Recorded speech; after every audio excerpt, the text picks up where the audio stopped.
ወገኖቼ ስለ ወገኖቻችን ጩ። አረ በምዕራብ በኩል ሰው እያለቀ ነው። አረ ምድሪቷ ኬልዳማ እየሆነች ነው ወገኔ። አረ ሙሴ ሙሴ ሙሴ ብለናል። አረ ሙሴነታችሁን አሳዩን። አረ ሙሴነታችሁን አሳዩን እባካችሁ። ከተገፋው ጋር አብራችሁ ጠበቃ ቁሙለት። አረ የሚታረዱት ታደጉት፣ የሚታረዱት ታደጓቸው። ሕፃናት ወላጅ አልባ ሆነዋል። በየጫካው በየሜዳው በየገደሉ ወድቀዋል። ወደ ፈጣሪ ጮኻሉ። ራሔል ራሔል ኢትዮጵያ አጣች፣ ራሔል ኢትዮጵያ አጣች።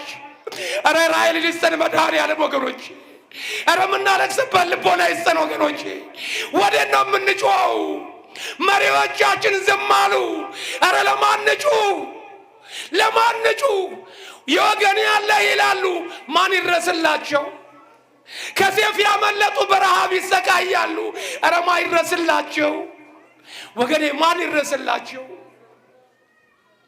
እባካችሁ አረ እባካችሁ እናልቅስላቸው። አረ እናልቅስላቸው። አረ ተው እባካችሁ ወገኖች።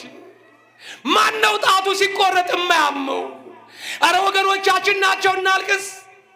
በብሔር አንከፋፈል።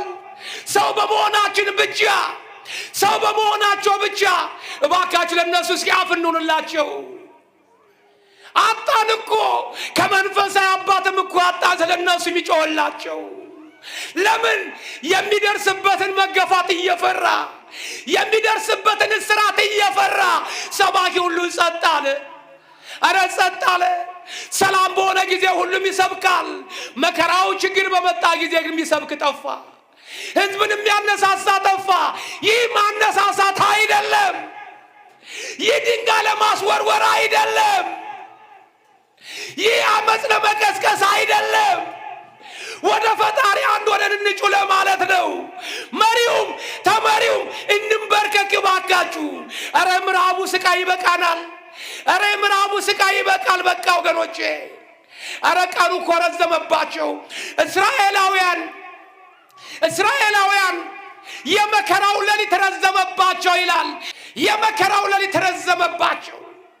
ዛሬም ወገኖቻችን የመከራው የስቃዩ ሌሊት ረዝሞባቸዋል።